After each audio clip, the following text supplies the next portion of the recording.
Boom. What is up, everybody?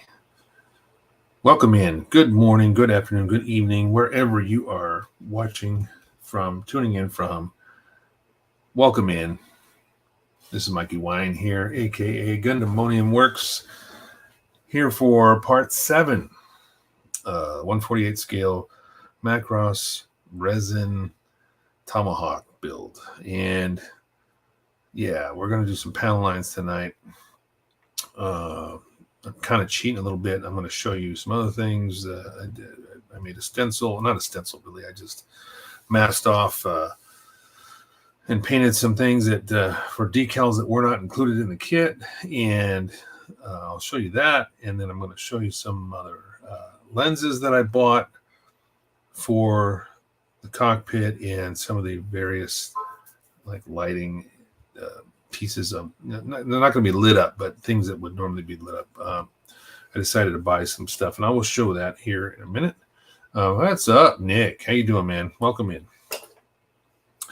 So here we are. Principal painting, primary colors are down. I think I said that last week, and I've started doing some panel lines. Now, typically I would gloss coat everything first. What's up, dude? I would gloss coat everything and then do my panel lines. I'm kind of cheating a little bit because the paint I'm using, it's all Mr. Color stuff, but the paint I'm using is kind of a semi-gloss finish anyway. So it's working out to where I can get away with doing panel lines without having to clear coat everything first. So yeah, it's a little bit it's kind of cheating, but it works. It works. And so before I get to the cockpit update here, I'll show you what this is. None of this is glued together, by the way. It's just kind of held together. But you might notice there is a nice white little detail here that on the side of the leg. What's up, Ryan? I came here to rough at you. Oh, okay. Whatever you got to do, man. It's all good. We're here to, I aim to please. So what do you do when there's not a decal included with the kit? These are the decals that came with the set. They're not the best, at least I'm not sure yet until I try to apply some of these, but the carrier film is across the entire sheet. So each one of these will have to be cut out individually, which is kind of, can be kind of a pain, especially when you're dealing with the edges. So I'm going to have to try to cut real close to these decals. But one of the things I noticed right away when I was getting ready to paint was that there's a leg detail, and I will show you a photo of one of the other kits that is available. Okay, so here is, let me just blow up this a little bit. You see the lower leg there, that white, that's kind of a stripe, identifying mark. Well, typically you'd expect to say, what's up, George? George has said cheating is good.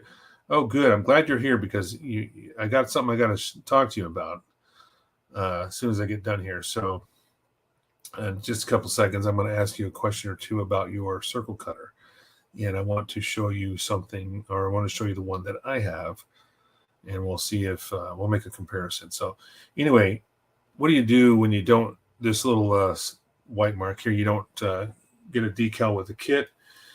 You basically mask it off and paint it yourself. So that's what I did.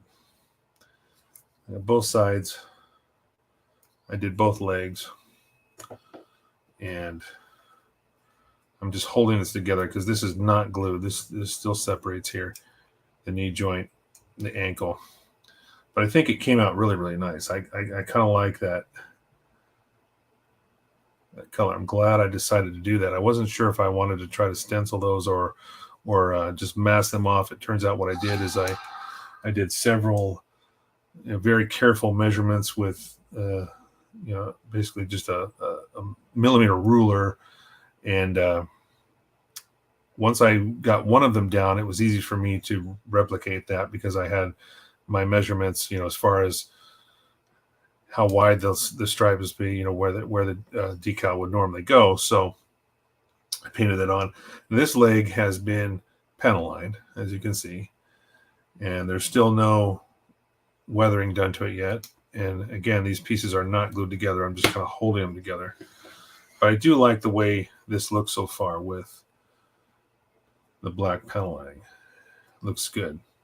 We're not going to see the bottom of the foot so much, so I'm not too worried about that. But getting into the cockpit, last week I was scraping off, basically most of the majority of the show was scraping off all the raised details of the cockpit in order to, I'm getting blown up here. Who's blowing me up?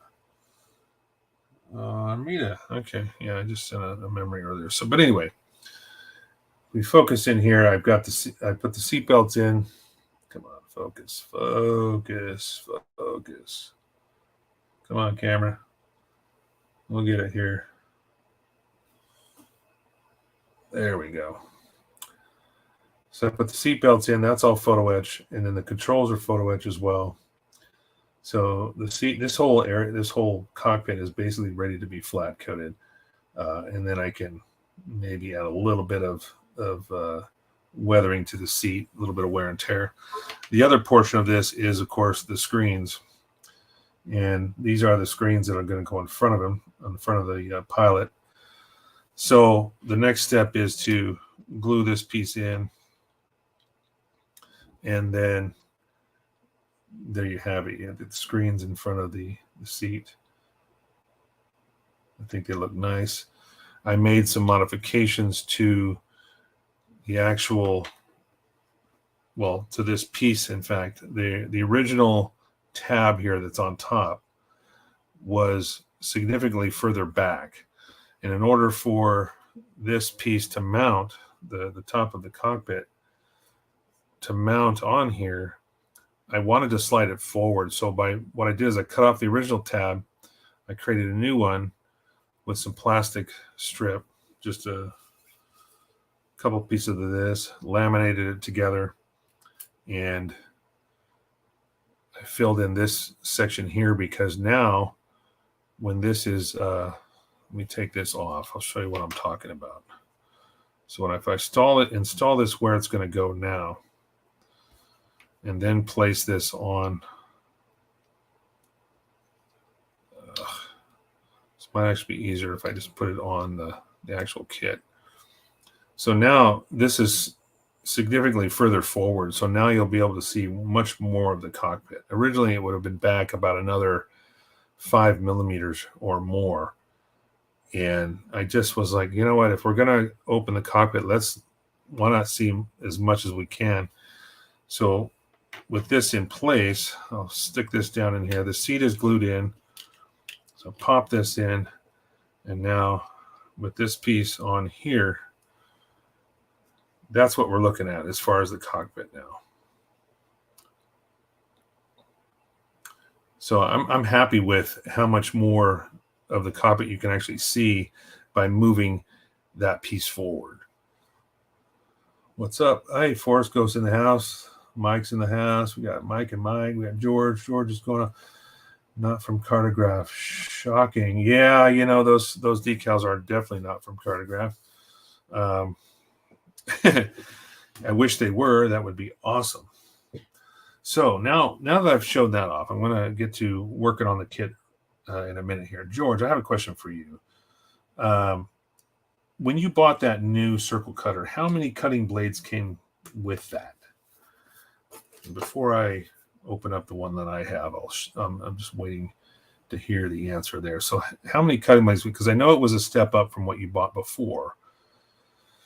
And I want to show you the one that I've got. I bought this a few weeks ago. It was actually about a month ago, maybe. Hey, Ghosty. Everybody's saying hi. How's it going, everybody? I'm glad everybody's in tonight. Appreciate all of you. And especially those guys that are staying up past their bedtime. So one cutting blade. Okay. That's what I thought. I know you've been talking about this one because this is the one that I bought. I bought this from Mecha Warehouse. on your recommendation. It was on sale at the time. And this is the highest end one that Display makes. There's the case open here. Okay. I remember the other day when I was watching your stream in the morning, you were talking about the rubber pieces that attach to the bottom, and you were wondering why they did it in two pieces, and I'll show you why in just a second. So this comes with a set of Allen wrenches, and that is for taking this thing apart if you ever needed to. I don't know why you would have to disassemble it, but they're there in case you need it. Now, this comes with 3 cutting blades. You can see each one here. They're colored differently, but there's no difference between them. I thought maybe they were different, widths or something like that, like a chisel type cutting blade, but they're just marked with different caps. You have to pull the cap off anyway to install it, but it's just to, I guess, to keep track of which one you're using. So, okay, Forrest, we'll see you in a minute, Mike. But anyway, the Allen wrenches are to take this thing apart, I guess, if you ever had to. There's a smaller one for each corner that holds the bearing in, and then there's a larger one that holds the halves together. Now, here's why that rubber pad came in 2 pieces, because this aluminum body one is actually, this is solid, heavy billet aluminum. It's split in half. It's split in half, and then the bearing is held in by these set screws on all 4 sides. But the bottom of it has these pieces. This is why they made it in 2 pieces. Yeah, I know. George, I'm sorry, but I was listening to your show, and I was like, you know what though? I know you were saying, like, I don't want to pay $50-some for it, but you're getting what you pay for here, I think, by stepping up to this one, just only because believe me, I'm not knocking the one you got. The one you got it works great. In fact, I want to try to show, and we can even show this one off and maybe see how it cuts. I don't think it's going to cut any better than the one that you have, except that this is just heavier weight. It's a little more precise, and it comes with 3 cutting blades. So you're kind of getting a little bit more for your buck when it comes to buying one of these. Now, Mecca Warehouse has it. I think it's $56 is the standard regular price for it. I might have got it for a little bit less than that, I think, when it was on sale. But anyway, George, that's why there were those rubber pads came in 2 pieces, because it was designed for this one, which is actually split in the middle. So in case you had to separate this for whatever reason, you wouldn't have to cut the rubber pad. But as far as cutting, it still works exactly the same. It's just quite a bit heavier and a square base. I don't know. I think yours was a round base, not so much the square base. Still has that, the rubber pads or the double stick pad under there. I did have an experience when you were talking about it walking on you a little bit when you were cutting it.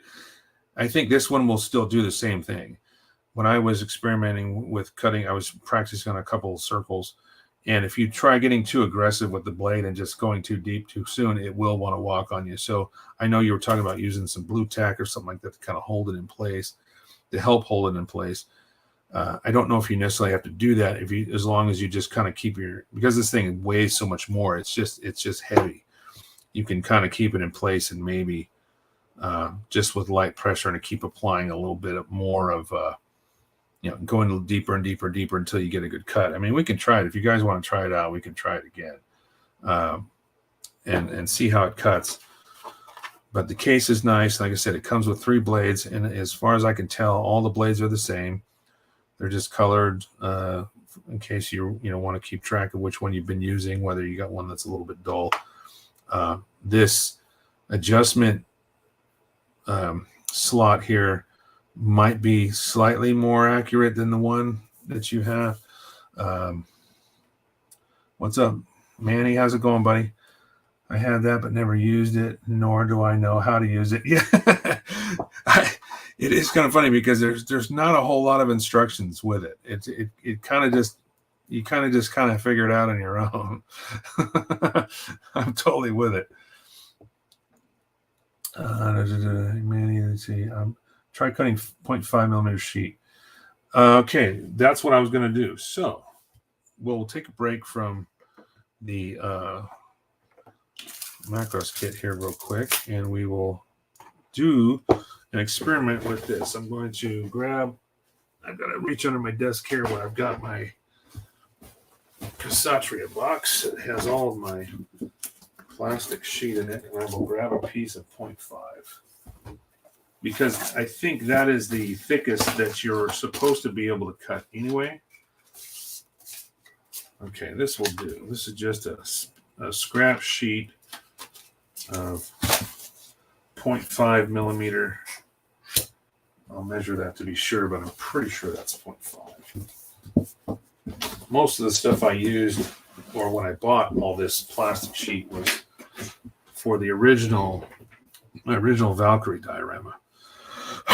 And I had to cover all the balsa wood, the base that I built in 0.5. Okay, so this works pretty much the same.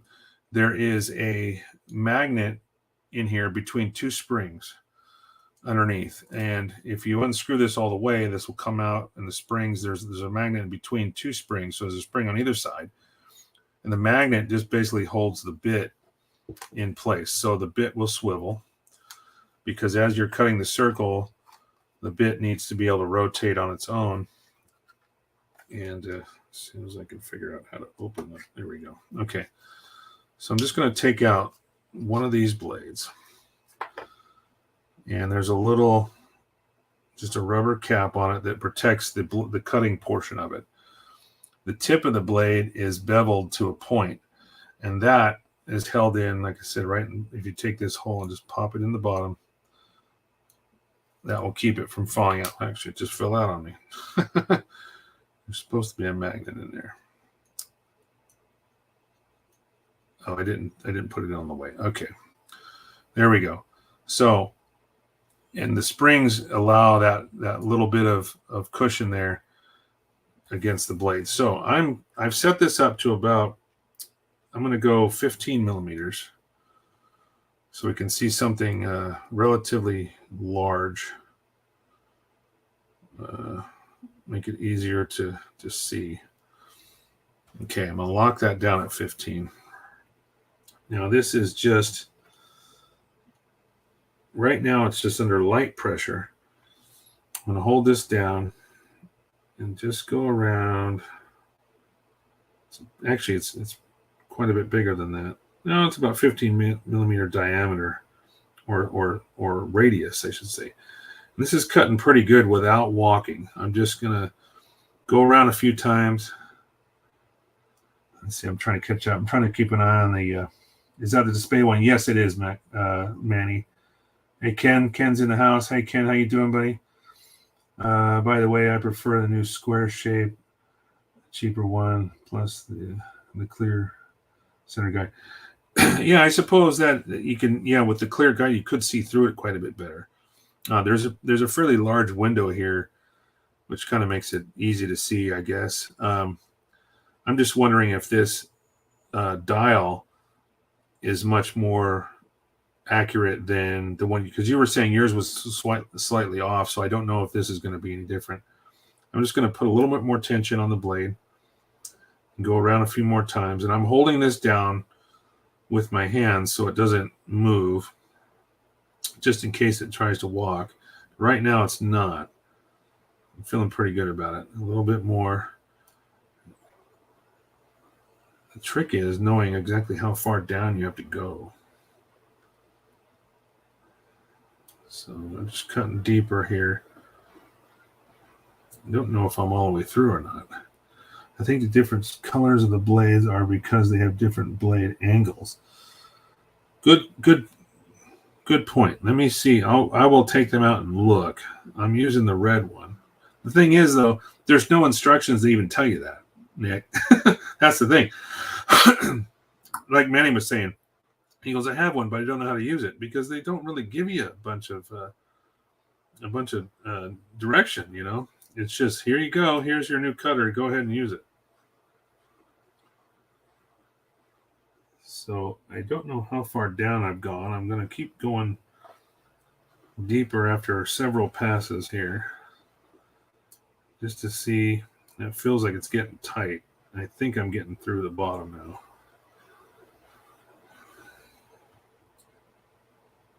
I don't know. I'm afraid to pick it up because once I pick it up,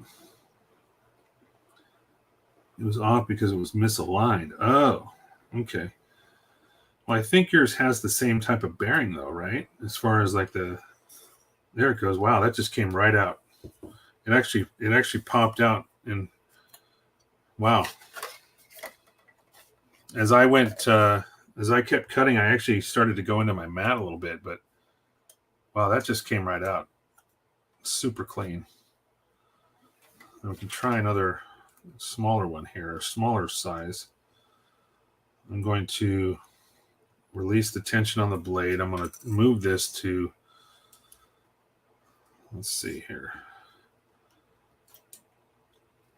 You can't move this while it's on the mat because it will. Let's go down to 5. We'll go down to 5 millimeter here. Okay. I'll try this right here. Now this is going to cut significantly smaller. And this is, I think by doing this, it looks like when you set it up for 5 millimeter, that's a radius. So this is a 10 millimeter circle that I'm cutting right now. I'm just going to keep going down here. Yeah, they use the same bearings. Okay. So it should be nice and smooth. I remember seeing you also use a piece of tubing to help cut this or help turn it because it's a little bit kind of a small little knob to grab. So I did learning something about this. When you set it up thinking you got 5 millimeter, that's actually the radius, not the diameter of the circle. So you got to have that in your mind when you're getting ready to cut here. So as I'm going through a few passes, so far I'm not having any issues with it walking. And that's because I'm kind of just holding it down very, kind of firmly with my left hand as I'm continuing to go deeper and just cut it. So I'm going to stop right when I feel it. Before it actually removed the last one, I felt it kind of get tight, like I was bottoming out the blade. And I think that's kind of where we're at now. So we'll lift this up and see. Yeah, it's just about through. Look at that. Wow. Very clean. Went right through that. So that's a 10 millimeter circle. This was a 30, considering if I did it at 15 on this, then that's 15 millimeter radius, so that's a 30 millimeter circle here. They also don't explain how to attach the blade. Very true. I had to figure this out. The blade does go in the bottom here. I took this apart and almost, couldn't figure out how it goes back together. But like I said, there are 2 springs in here. There's a spring on top, a spring on bottom, and a magnet in the middle. The magnet is designed to hold that blade in place here. Comes out, but if you insert it all the way through, you can kind of feel it against the spring, and it will stay in there without coming out. So I'm going to test, was it Nick? See, Nick's theory here, and see if these blades have a different angle. So that's red. Let me look at this. You know what? I think you are correct, sir. I know I'm not going to be able to show these on camera, but I've got them side by side. The red one has more of a flat angle, and the blue is much more of a sharper angle, more like a zero, chisel would be. Now let's see what the yellow one looks like. Now this is still the red that I have. And the yellow, wow. Okay, the yellow looks like it's in between the red and the blue. So that one's a little bit more of an angle, but not quite. So I guess, where'd the red one? Where'd the red cap go? I lost my red cap. Oh, it's underneath the phone. So another, I guess, George, I don't think he got ripped off. I think it seems like Display is trying to make, these, as you step up in grades, they're trying to make it worth the money, it seems, to, depending on what you're paying for. I'm curious to, I want to know, this seemed to work out really, really well. Good for masking. Yeah. I haven't tried it using it on masking tape. I've only actually practiced on the plastic, and you can see these two holes came out very, very clean for 10 millimeter and a 30 millimeter. So as far as that, the test, it works great. It's heavy. It's got it feels good. It seems to, the weight of it, I think, helps stabilize it when you're trying to cut, maybe a little bit less walking on you. I think it only tries to walk if you're being a little too aggressive with the cut. If you're really screwing down that cutting blade and trying to cut too fast, I think that's when it tries to move around on you. So you just got to take your time, be patient, apply light pressure, and you should be good to go. So anyway, I'm glad you came on, George. I really wanted to talk to you about that because I knew you were mentioning yours this week, and I thought, man, I want to know, how many blades came with that, because if there is a huge difference, maybe the $56 or whatever, maybe it truly is worth it to go big or go home if you're gonna use it a lot. I think, I typically tend to buy, to my own. I buy things that sometimes are, I go for the nicest one, whether or not I need it or not sometimes. But anyway, let's get on with the Macross build here. So like I said earlier, normally I would gloss coat everything first before putting down panel lines.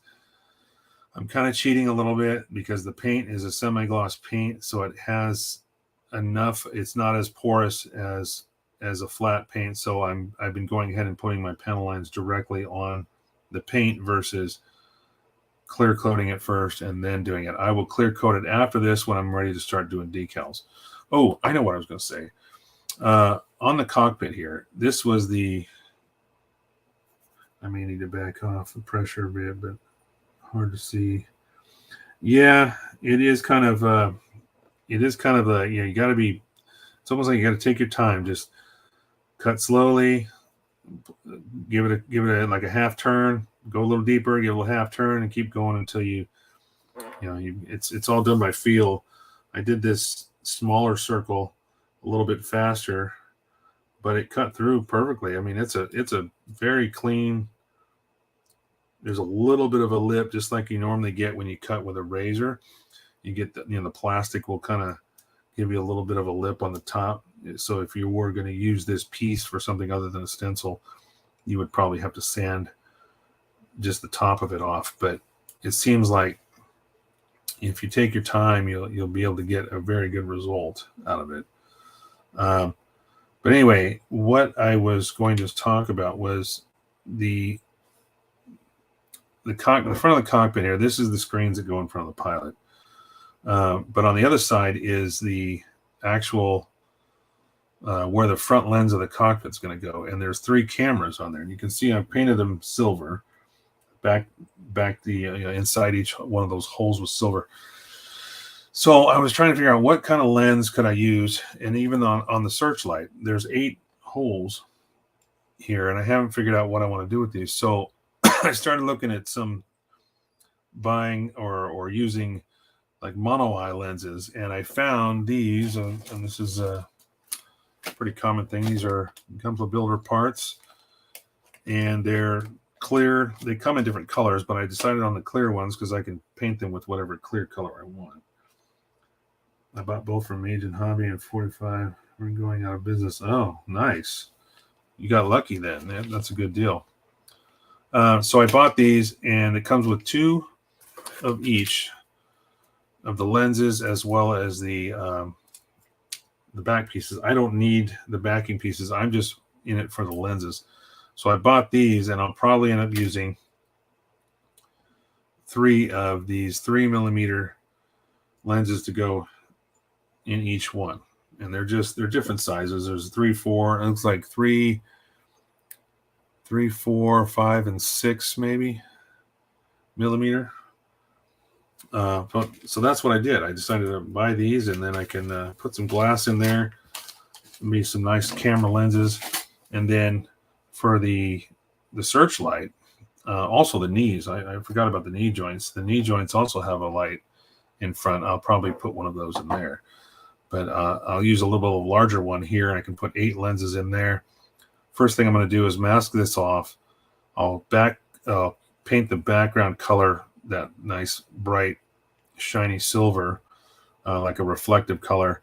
Then I'll put the lenses in, or before that, I'll mask that off, and then I'm going to do a black inside border around that.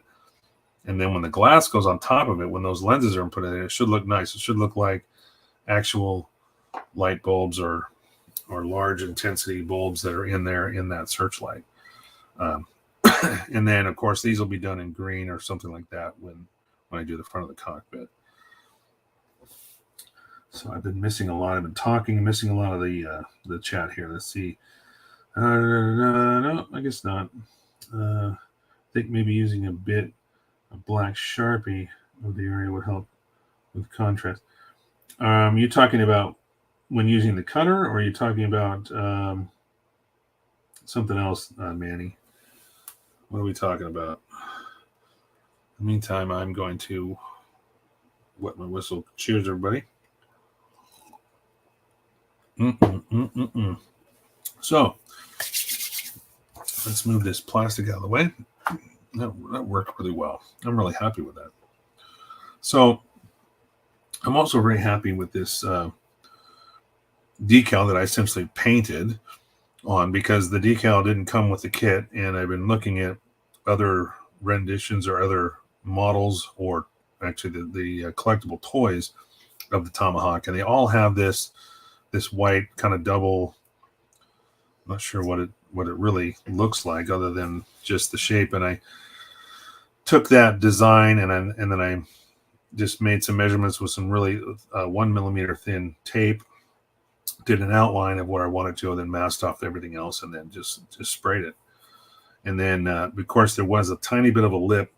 Whenever you mask something like that, you always end up getting a little bit of an edge around that. And I just took some really, really high grit, 8,000 sanding pad, and just went over this really lightly to take down that edge. And it really looks like a decal almost. I'm sure once I clear coat everything, the cutter.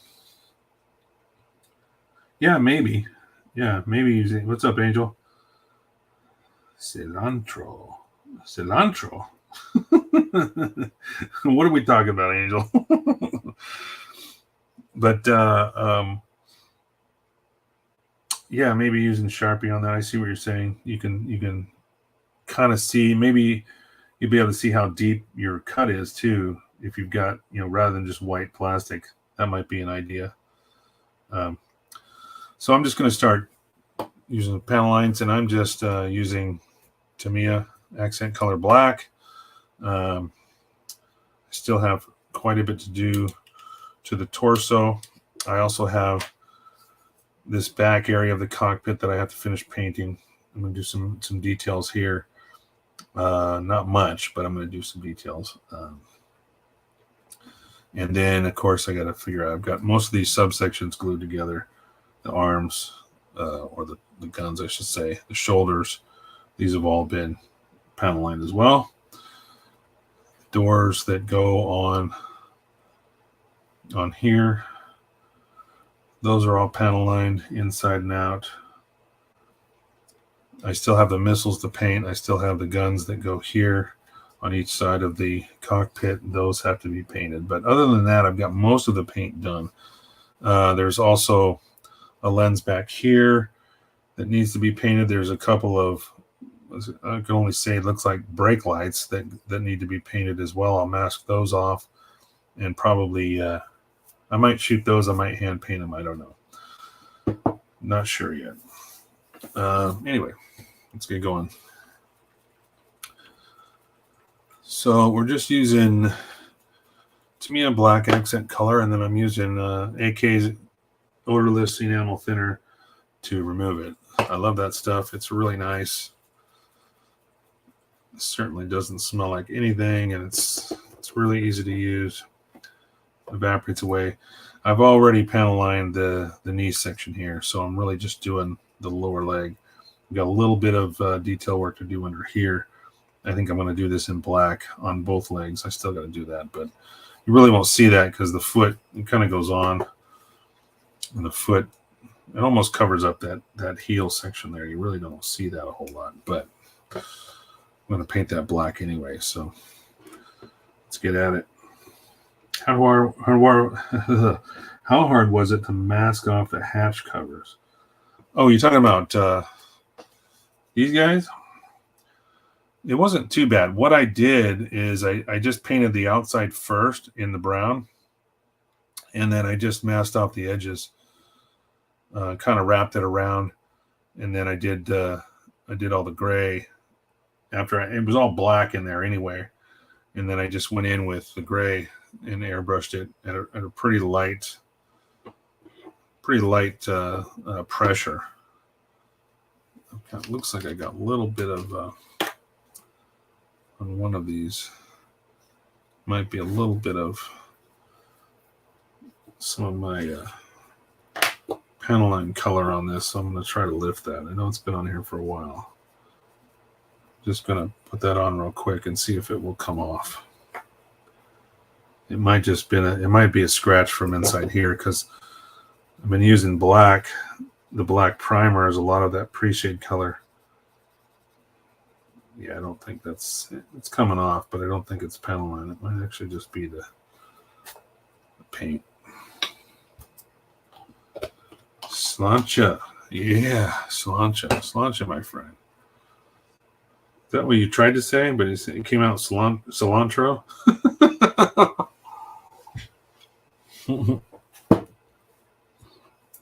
That's funny, Angel. Now I understand. Understand what you meant. All right. So like I said, because this is a semi-gloss paint, it almost has enough of a gloss finish to it that I can get away with doing these panel lines without clear coating everything first. In some cases, it takes a little bit more rubbing to get the color off, but at least I'm kind of just skipping a step just because the paint is kind of allowing me to do that.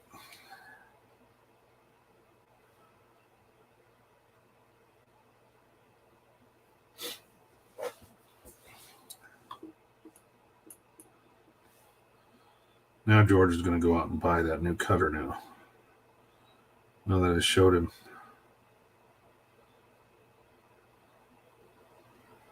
I wish I could have talked to you when you were doing that stream, but of course I get up in the morning after you're pretty much done, and I didn't have the opportunity to say that. I was like, man, I wish I could have told him. I wanted to ask you about the one you bought at the time, but I said it was too late by then.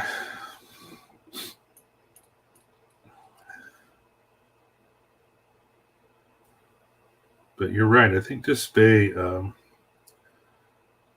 they do tend to, they almost like they sell their products to do their R&D out in the field. It's like, here, we're gonna let everybody try this and see if it works. And if it doesn't, then we're going to change it and make it better.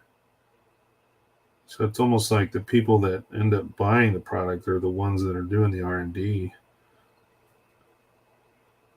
But I saw, when you were just showing off the one you bought the first time, or you said something, I can't remember what you said. It was either a photo, or you were talking about that event when you went to Mech Warehouse, and yet that's when I asked you, and you said they were on sale, so I went ahead and bought one right away.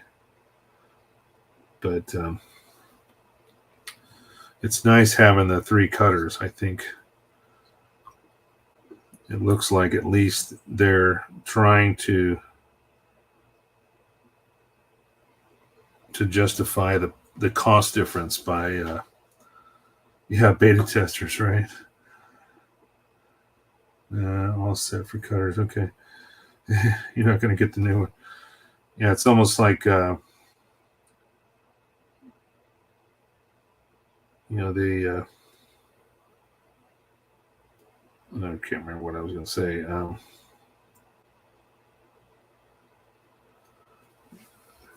It's like, oh, I know what I was going to say. It seems like at least they're kind of including stuff in the package to kind of justify the higher cost a little bit. So at least it's not a complete like, oh my god, why is this so expensive? It's adding a little bit extra in there, like by adding the extra cutting blades. But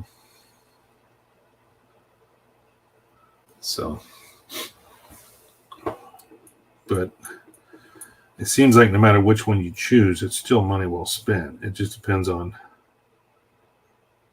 what you want to, if you want the extras or not.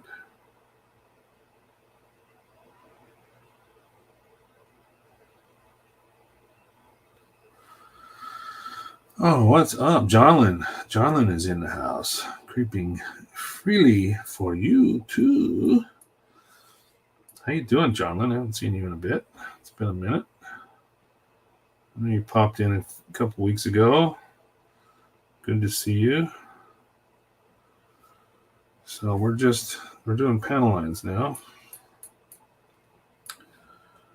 Kind of real quickly, really just throwing down some accent color, then I'll come back over it with the enamel thinner. And there's not a ton of panel lines on these leg portions, mostly just little details here and there. Little notches cut out on the back.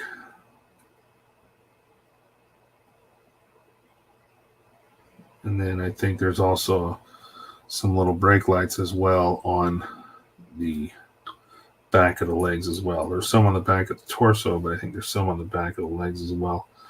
And I've been using those reference photos from those either the toys or some of the completed models that I've seen online, whether it be another resin kit or maybe even the Bandai, but they're all pretty much the same. So by looking at that, I can see how I have to paint some of this stuff, because there's not much of it. There's no painting guide with this kit at all. It's just, you download the instruction booklet. It kind of tells you how to put together. And he did a very good job with that. It's very, very accurate as far as what to do and how to put together. But no painting guide at all. So you're pretty much free to do whatever you want.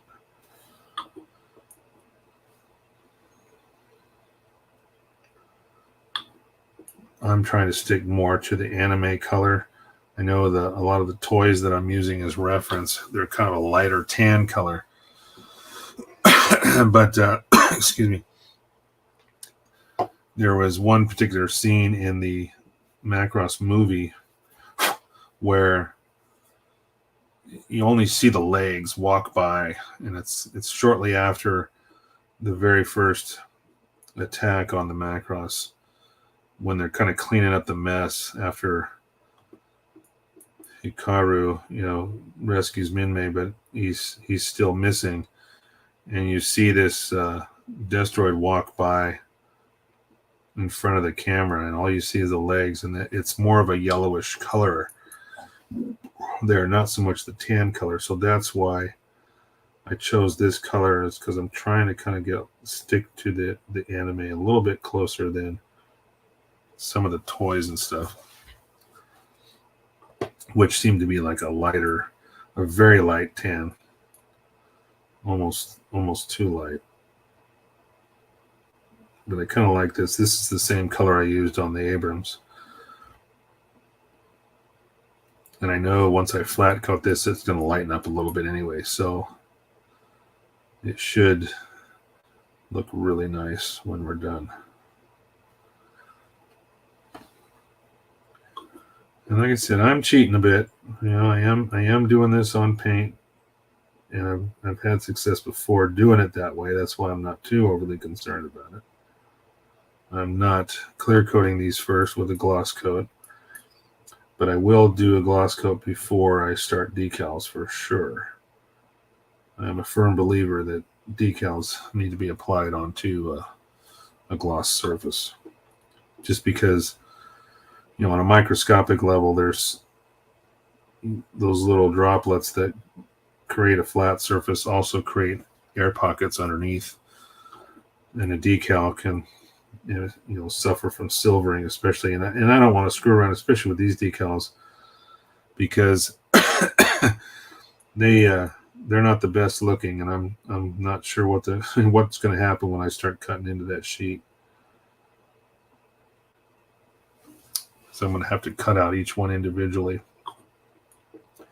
like really close to the edges, just so I don't have a bunch of carrier film to deal with later. Trying to get Corellian photos while I listen to you. Nice. That's awesome. Yeah, put me on in the background. I know there's quite a few people that do that. I know George does that too. While he's snapping something or whatever. That's awesome. We work on whatever project you're working on. We'll do it together while we're chatting in the stream here, and I'll try to keep. I know I start rambling and I forget to look at the stream or look at the comments and make sure that trying to answer everybody's questions. If I miss somebody, please by all means go back and ask again so I don't miss it. I'm trying to make sure I don't miss any questions that are being asked. I'm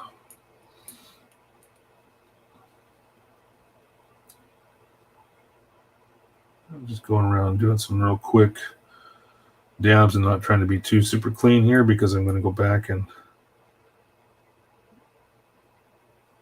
take all these down with the enamel thinner. One more side to do here. I do like Mr. Colors, their accent colors as well. But what I think I've noticed too is that Tamiya brand tends to be slightly thicker, not so thin, and it covers quite a bit easier. It's a little bit harder to remove with the thinner, which means, just not in a bad way. Just means that your panel lines tend to stay in place and they don't completely wipe away.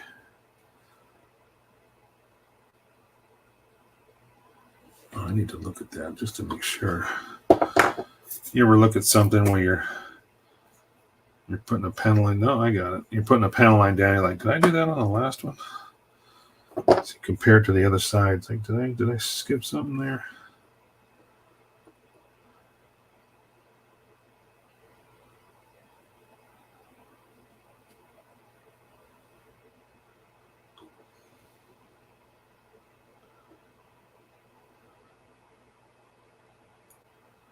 It's a pretty big area that I'm trying to black out here. So, all right. I'm going to start with those two pieces. I don't like to let it sit too long.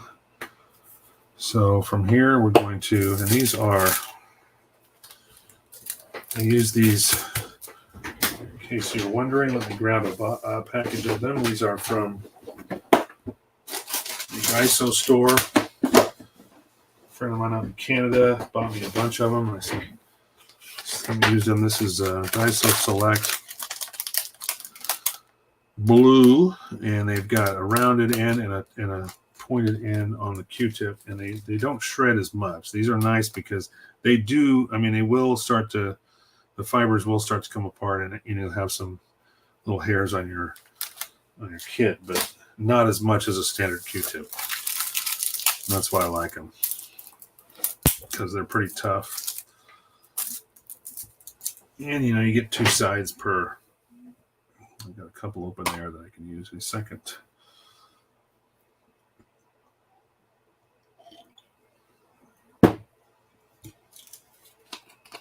All right, so enamel thinner. Don't need it too wet. It's going to absorb, and as this Q-tip wears out, it's going to soak up more, become less usable. But what I do now is I'll go back over these lines and just briefly just kind of wet them. That will break down the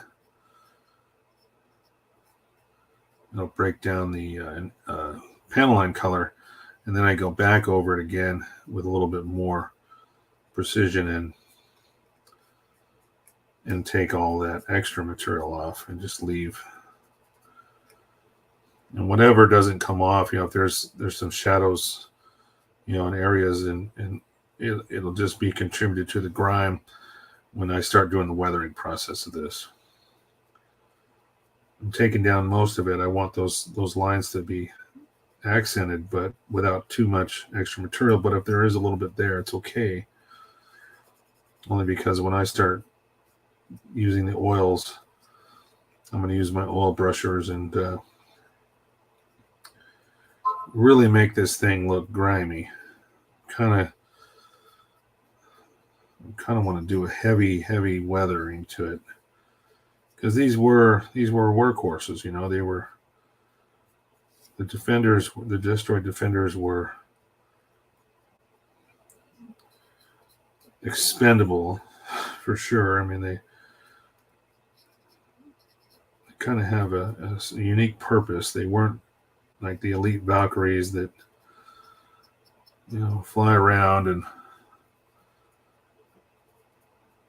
get all the spotlight. These guys were tough sumbitches, and they the ones that survived long enough earned it. These guys are pretty fearless because they're out in atmosphere. They're out in they're not in atmosphere. They're out in space. They're stuck to the hull of the ship, basically just shooting whatever comes by. They can't move around much. They're not very fast, so they're really sitting ducks. The only thing they've got is whether they got a pilot that can aim and hit his targets every time and not have to worry, So, gotta give them props.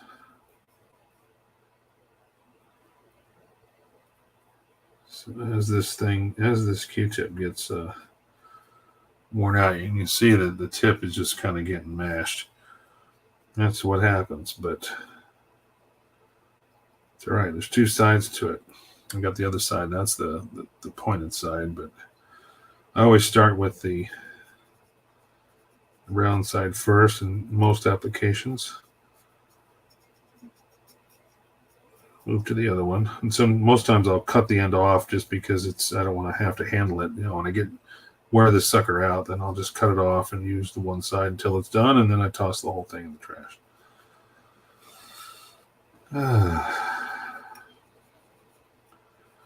So what's everybody else working on? George is probably he might be working on his GM. I don't know. Or is this the kind of thing where you're snapping something while you're listening? Don't always like sometimes I don't always work on, or you can't work on the project you have on your bench when you're doing something else. So when you're doing a little listening to someone else, sometimes it's easier just to snap something together. Or if you're in the painting process, obviously you can't do that. You know, if you're in front of the spray booth or something like that. So you gotta. My kid's Halloween costume. Oh, nice, Ron. How many kids you got, man? I don't remember. 2, I think it was. Was it 2? 1 or 2?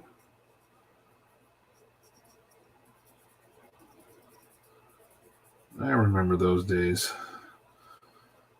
Mine are all grown. You know, my youngest is 25 now, so I don't have those issues anymore. I'm going to get rid of that one and start with a new one here. So this has some little tighter areas around the back of the leg here. So it's gonna be easier to use the pointed side to start on that and get into some of these little tighter areas with the tip of that. Oh, just one. Okay, I thought you had more than one. That's cool. So what's your kid going as? What are you working on as far as costume wise? What are they dressing up as? I can't remember. Sorry if I can't remember if you had a boy or girl. I honestly don't remember. Please forgive me. So I'm not even sure. Did I ever meet your kids? Did you bring them to James's house one of these times? I don't remember. I'm just going to say I'm old and my memory doesn't work as well as it used to. So that's my excuse. I'm sticking to it. I'm Ron's illegitimate child. Nice. Well, that's awesome. You know, it's not such a bad thing. Hey, Ron's a good guy, man. You know, I'm sure being the illegitimate child isn't such a bad thing. All right, just taking one more look over this, making sure I didn't miss any of my removal here, but it looks like this lower leg is nice and good to go.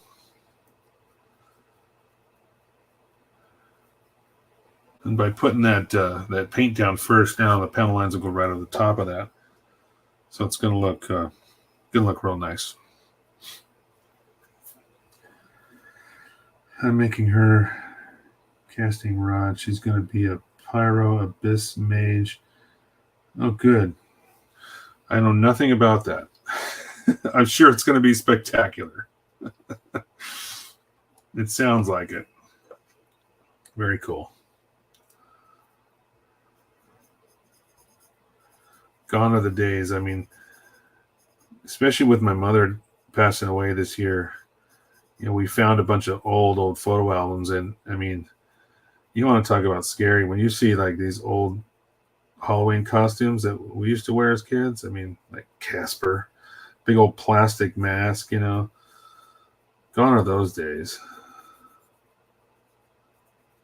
Now it's almost like cosplay, you know, with everything that all you know, just the not only the technology, but or the costume, the quality. I mean, I'm sure there's still some of those really cheap, you know, costumes out there that you can still buy, like that kind of same stuff, but that's all they had, you know, back in our days. That was it. There wasn't some of the really cool stuff that we see nowadays. My first Halloween, I was Casper. Yep. You're probably right. I think mine might have been the same. I know it was me wearing it. I was looking through these old photos, and my two brothers, they were both twins. So yeah, they had the unfortunate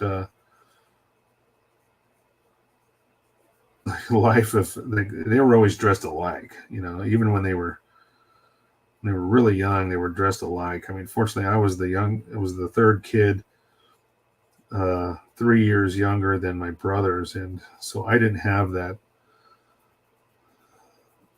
Oh my God, that twin. Although I did get all the hand-me-down shit. It was like all the clothes I got and stuff like that was all hand-me-downs. I mean, not all of it, but a portion of it for sure. And I got a fingerprint going there. It's one thing about this. Yep,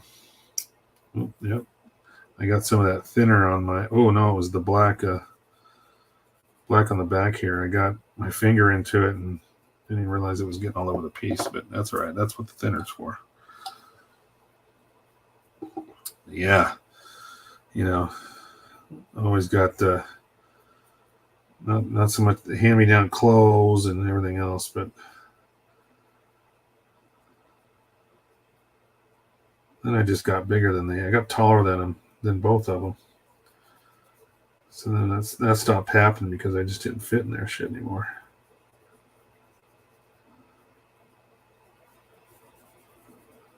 Okay, I got too much there. I'm gonna have to switch it up. Grab another one of these blue. These are lint-free cloths. These came out of a headlamp restoration kit. We used to sell those when I was one of the dealers I worked at. Used to do headlamp restorations, and they had these little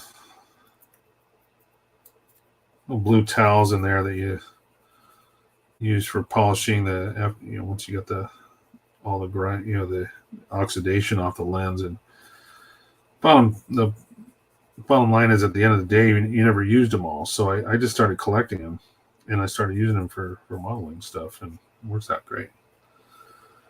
Dragons and flying birds. Yeah, well, that would be yours, Angel. So you're totally into the bird scene.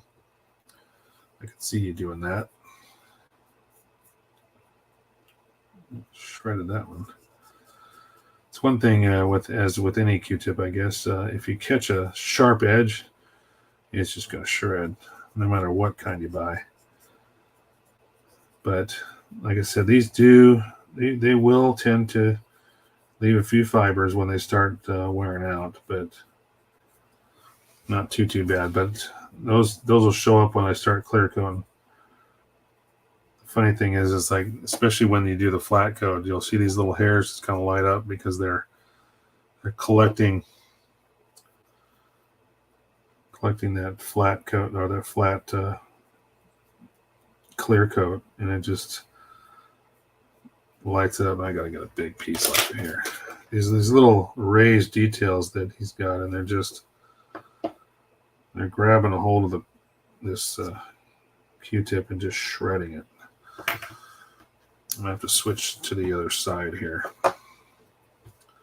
Cut off this tip. Get rid of it. Oh, sorry for bothering you. I want to offer you promotion of your channel. Oh my goodness. This is the first. Oh, and you're on Twitch. The price is lower than any competitor. Okay. Well, you know what, guys? What do I say to that? Can you guys see that in the chat?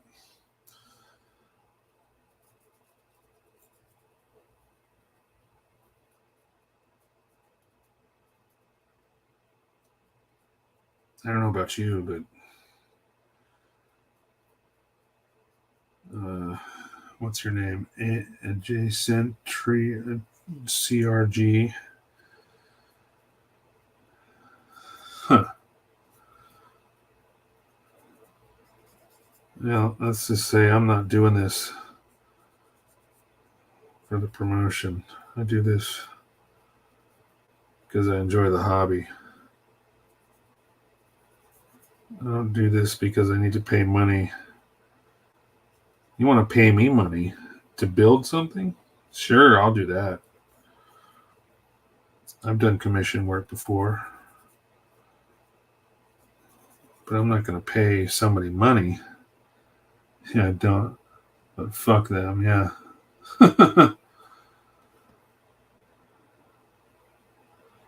Oh, you guys can't see that in the chat. Okay, I guess you can't. Yeah, I've got somebody trying to solicit promotions or promoting my channel. Well, first of all, Twitch is the third least of my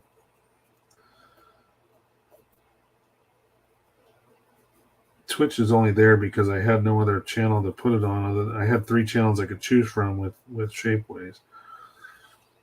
So Twitch was the last of those. I don't really do much on Twitch other than this. I don't get a lot of viewers on Twitch. I don't really care, to be quite honest. Like I said, I'm here for the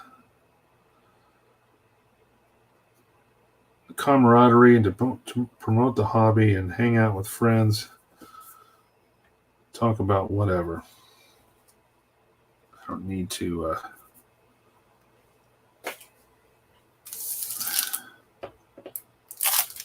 should I read it one more time? You guys want to hear one more time what it says? If you can't see it in the chat, let me know if you want me to read it. I'll read it out to you. That's the first time I've ever seen that pop up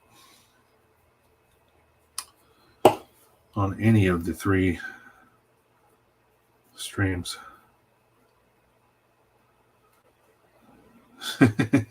Drink. Yeah, well, I'm doing that. Definitely doing that.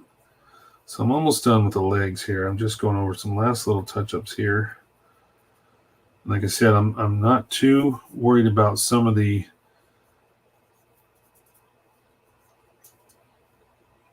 areas that kind of bleeds into, because I'm going to grime up this. It's going to be grimy. So when I'm done, those areas will just kind of blend right in. Okay, so with the second of the 2 kind of done there, I'm going to put this cap back on so I don't spill that. So now we got the torso. This is the lower torso. Let's see if I can hold this. Well, you know what? Let me flip this around. Oh, nope. See, I'm going to have to glue these together. That's all there is to it. But I wanted to make sure I had my panel lines and stuff down first, just because it's easier. So what I'm going to do is I'm going to turn this around real quick. See if I can't hold this up and lay it down for you so you can kind of see. This is, well, these are standing. Let's see here. So the lower torso is maybe about 6.5 inches tall. So with this kind of held together, I can lay this back. Can you see there? It's kind of hard to do, guys. I'm sorry, but without gluing it all together, that's where we're at. Okay, so that leg doesn't sit as tight as this one does. But that's all right. Once we glue it all together, Oh, I should show you. Guys, I did buy the 172 gouge as well from Moscato. And I'm still waiting for that to arrive. Still in production, but there were some photos shown off recently of that kit in production and painted. So all I'm going to do here is go through, here we go, and show you what it looks like. So check that out. Is that going to be freaking awesome or what? I'm really hoping this shows up the way it looks on screen. I'm really, really hoping it shows up looking like that. He has, I have seen that he has included brass rods in a lot of the joints because of just the weight. Now I know those big gun portions in the front are hollow to reduce the weight on the arms, because can you imagine if that was a solid chunk of resin hanging off each arm? That would just be insane. So looking at his production shots, there, the front piece, basically the whole gun tip, the front of the gun is hollow, and then the cap goes on the front. But because the arms are so thin, you'd have to, trying to glue those in place, you'd have to have some kind of reinforcement. So it looks like brass rods and stuff and pins are going to be included in the mold. So they'll be able to add extra strength to those joints, including the hip joints at the very, very top where the legs attach to the body. I think there's also some pins there as well. So it looks like some good thought has gone into the construction of this to make sure that it stands on its own without just falling apart, just completely falling apart. So, but this is the painted first version of it, and I'm really, really hoping that the one that I receive is the same quality that we're seeing on this in this photo, because I mean, Moscato knows that I've been posting about this kit and some of the problems I've had with it, and people have been chiming in about the quality and how it could have been better and stuff like that, and it could have been better, but I'm really hoping that that when it comes time to start shipping out this next kit, that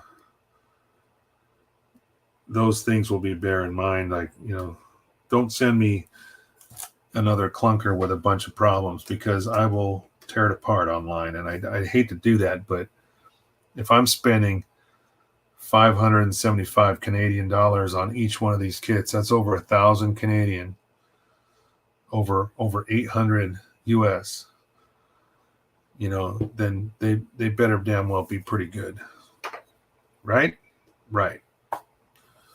And I don't do that ever. I mean, this is the first time I've never been in the position to buy two kits like this ever. It's just I have such a love for Macross, and I was in a good place now, and I had the opportunity, and I thought, you know what, I'm going to treat myself and do it. So that's why. That's the only reason why I bought these two kits recently. But if this second one turns out with as many problems as this one has had, then probably, I hate to say it, but it will probably be the last time I ever buy a Moscato model. That being said, we'll see what shows up in the mail eventually. He did say a while back that it was going to be maybe 6 weeks. That's almost come and gone. So I'm wondering how much further along it's going to take. I know everything. It looks like if he's got a painted version of it, he's about ready to start boxing these up and shipping them. So I'm hoping to get it any before my birthday. That would be nice in November. That would be nice, but we'll see. Anyway, let's keep cracking here. I'm going to start doing the lower torso. I did glue in these the missile carriers. Those are in once I got them positioned, because the pins for the shoulder joints have to go through these. So these have to be precisely placed in the torso for those shoulder pieces to go in. And there is a left and a right to this. So as you can see, and they're tight, they're nice and tight. So when they turn, they will hold their position. I'm just going to stick these on just for, so people can see what's happening here. See just the scale of this. Yeah. Check that out. That's pretty badass. It's going to look nice. Going to look nice. So we're just cracking along here. Got about another 15 minutes, and we'll call this one a show. So in the meantime, I'm going to start putting some accent color on this lower piece. There's some vents here. Those were masked and painted. We got the vent in the back. These two as well. I masked off all this and painted. It's almost like an inner frame kind of look to it. So I painted all the gray where the hip joints and stuff come in, so it kind of almost looks like what an inner frame would be on like a Gundam kit or something like that. I wanted it to look like a plastic model kit, even though it's a resin kit. Kind of give that illusion of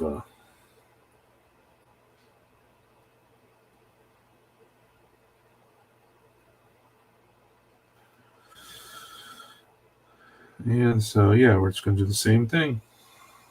Let's pop down some. We'll go back over this and clean up all these lines.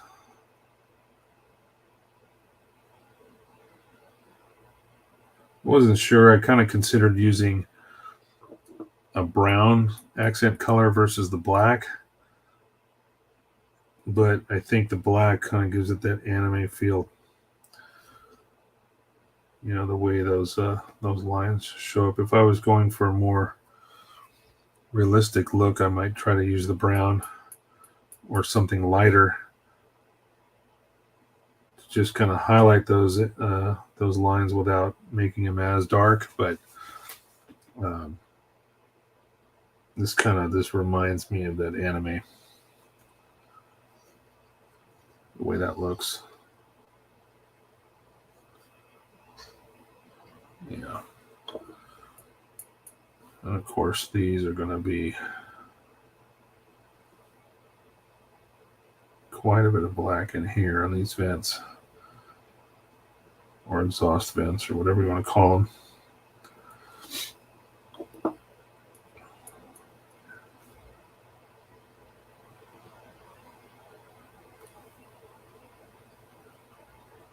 Going kind of heavy because I want those lines filled in, and then when I go back over it, it's going to kind of it'll bring out those gray highlights and leave the black in there. It should look really nice.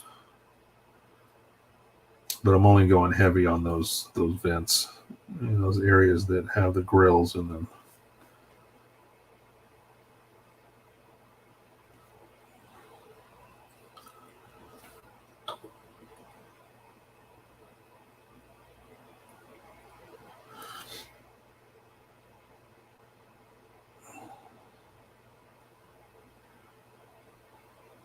So how's your bird doing, Angel? He's flying this bird today.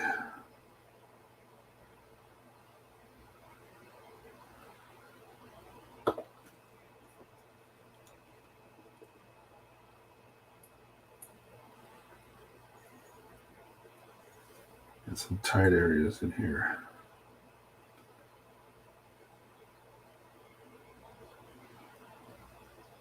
All these layers need to come together.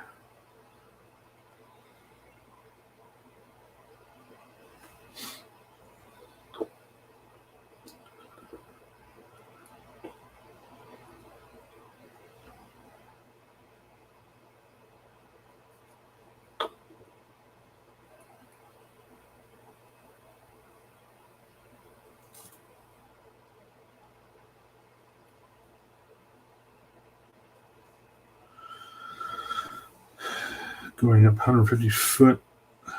Oh, wow. Nice. So, still training off the drone. That's cool. 150 feet. That's cool.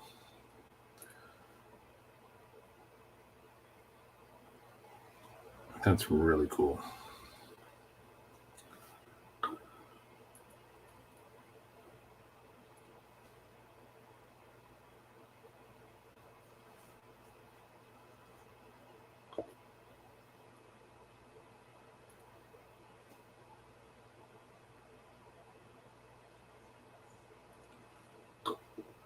All right, about another 10 minutes or so, and we'll wrap this up. Any questions from anybody, you guys, put them in the chat. I'll answer them. If I'm sorry if I missed you earlier, by all means, just re-ask, put it back in the chat if I missed somebody's question earlier. I try to keep an eye on it. Sometimes it's a bit tough when I'm looking at this and not looking at the screen. I try to keep peeking back there and seeing, making sure I don't miss something. But should come out to watch. Yeah, that'd be fun. Would like to do that. Is it someplace close by?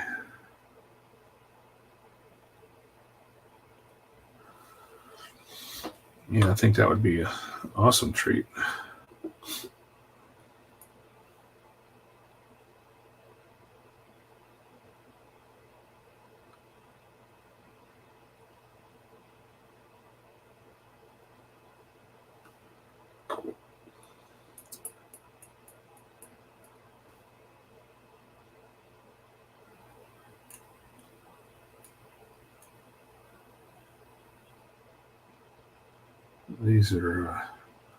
These vents on the sides are really,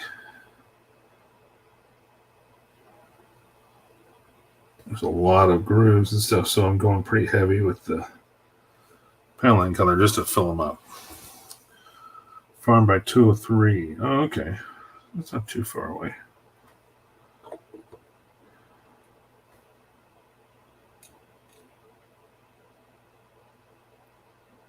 Back when I used to drive that road on the way home every day. When I was working in Bellevue. Not anymore. Now I'm in Shoreline.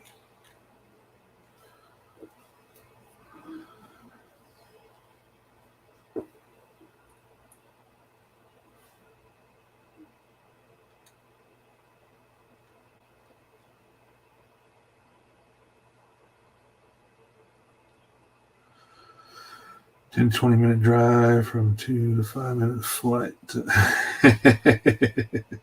Yeah, right?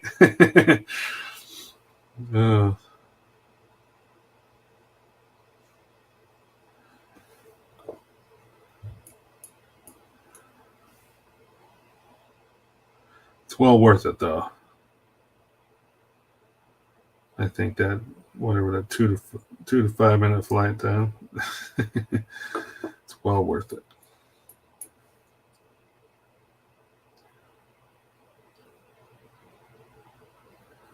You know, who else can say that they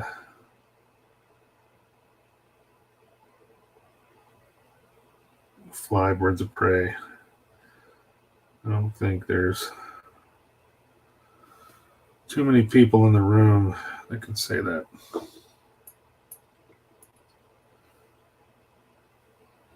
And they have a passion for it, you know. Like I have you have passions for model building and stuff like that, but do what you do, it's pretty damn amazing.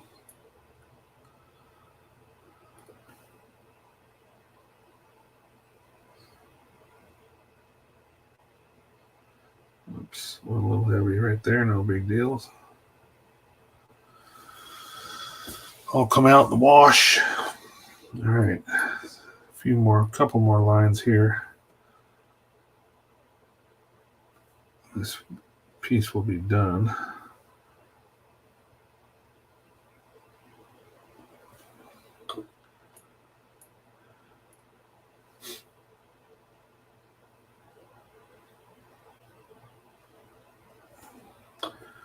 Go back in. These circles I will be painting. I'm just hitting them with panel line color to kind of darken them out, but I think I'm going to have to go back and hit them with black to make them darker. I'm not sure there's going to be enough to worry about, but as far as the initial, there we go. I think we got everything there.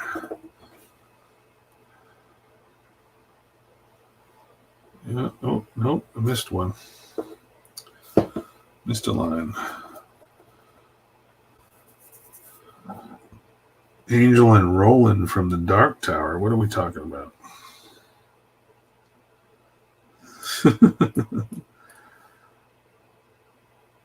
Well, that's wrong. Wrong chiming in.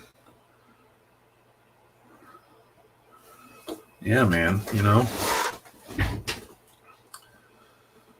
we think we got a cool hobby.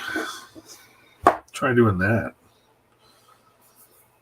All right, so now that we're done that, we can go back with our thinner and start train birds. Yep. Yeah, not everybody can say that.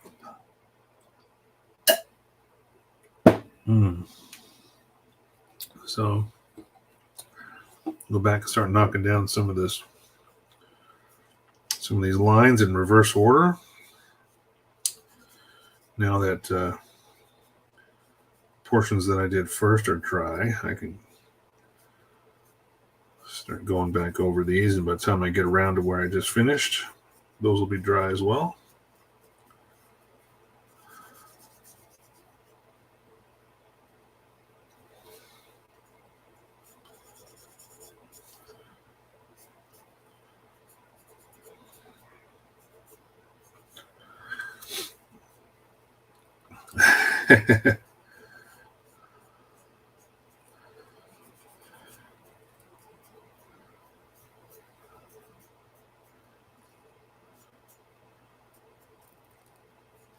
If you don't mind me talking about you, Angel, I'll go ahead and tell everybody what you do, but just let me know. I won't. If you don't, I won't say anything. If you don't mind, I will let everybody know in the room what you do. I mean,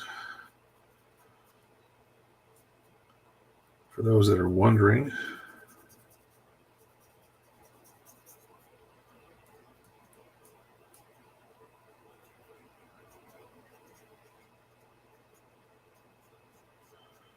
For those that don't know, I've known Angel for as long as my daughter's been alive. I've known him for over 25 years.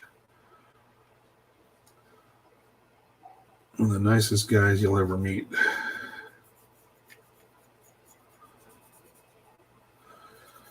So, for those curious about what we're talking about, my buddy Angel here is a master falconer. He's been training birds of prey for many, many years. In fact, we met when my daughter was born because we both worked at the Renaissance Fair, and I was needing to, because my daughter was needed so much attention basically for having a newborn like that. I left the group I was with, and I needed somewhere to basically a new home that I could come and go and kind of still be able to work at the events, but have some extra free time. And so I came in and I joined the Falcons Court. And gosh, I am just wearing this shit tonight. And so that's when I met Angel. And yeah, he's been training birds for a lot of years. Harris hawks, red-tailed hawks, peregrine falcons, goshawks, you name it. That's just to name a few.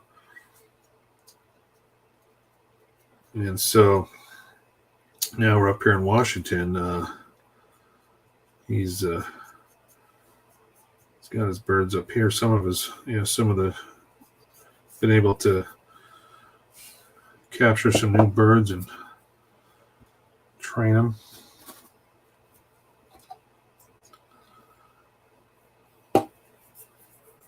Eagle. Oh, you're a Washington director. Wow. Excuse me. Yeah, that's right. He is a director up here. That is true. I forgot that part. So yeah, man. Don't mess with Angel. He will. Otherwise, you'll have a bird flying at you at 100 miles an hour. A very pissed off bird. Very hungry. And yeah.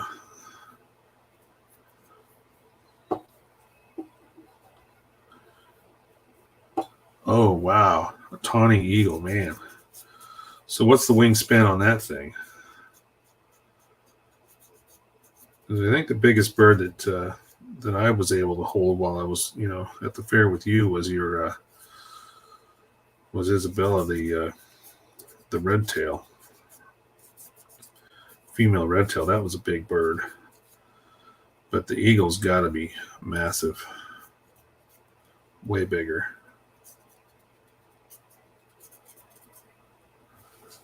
All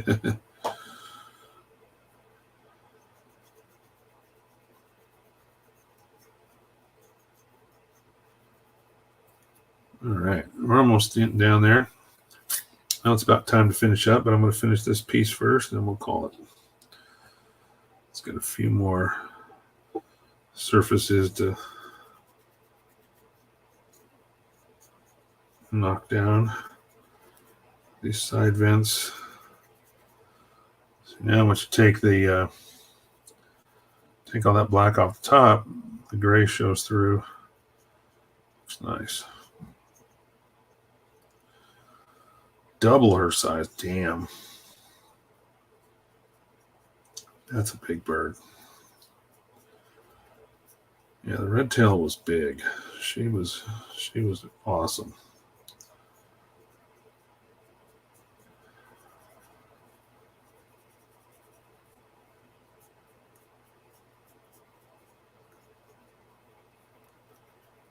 So then we're getting into some of those little,